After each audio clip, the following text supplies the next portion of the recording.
You're known mostly for your scene-stealing supporting roles, and I was wondering if you could talk a little bit about the challenges of creating and conveying a character, but having fewer scenes to do it in.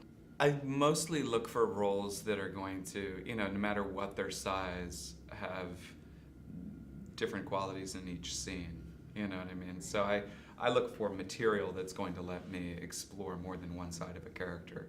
I mean, this character is unusual just because it was more difficult, because a lot of the time he's avoiding conflict with such passion that it's potentially not very dramatic, right? Like, he doesn't want to acknowledge the fact that the woman that he's hanging out with needs to be institutionalized. It's not that he doesn't see it, he just doesn't want to deal with it. So, I think had it not been Woody Allen directing this, I would have probably looked less closely at it, I think because Woody was directing it, I went how can I figure out what's not there, how can I shade it in, I think that that's what he wants from every part that he writes.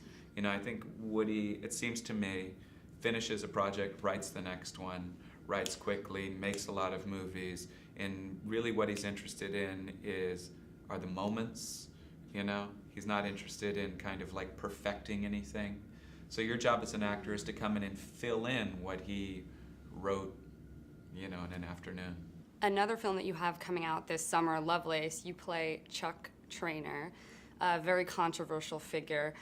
And when the film premiered at Sundance, you've talked about your frustration in being offered these types of roles because you're a nice guy. Was it refreshing to take on a role like Dwight, someone who's very charming and suave? Yeah, but of course then you look at it and you go if I were just to play this character, and I tried to play him in a way that's truthful, as just a charming totally together person, then there'd be nothing there. Mm-hmm. You know what I mean? Doesn't figure heroically in the story or anything like that. So I always knew that, especially when I showed up on set and saw that Kate looked like she was having a nervous breakdown, that he would have to be someone that was not interested in the truth or paying attention to his own intuition, or that he would have to be a somewhat shallow person.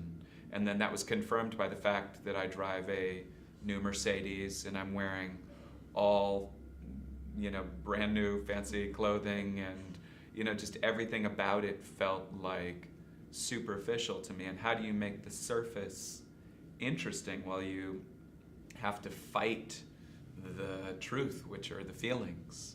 I can't just act like the feelings don't exist. If I had just been he's a happy guy, which I mostly play, then it wouldn't have been that interesting. So it was hard. It was harder than playing those other roles in some ways. Oh, interesting. But yeah, I'm done in my mind.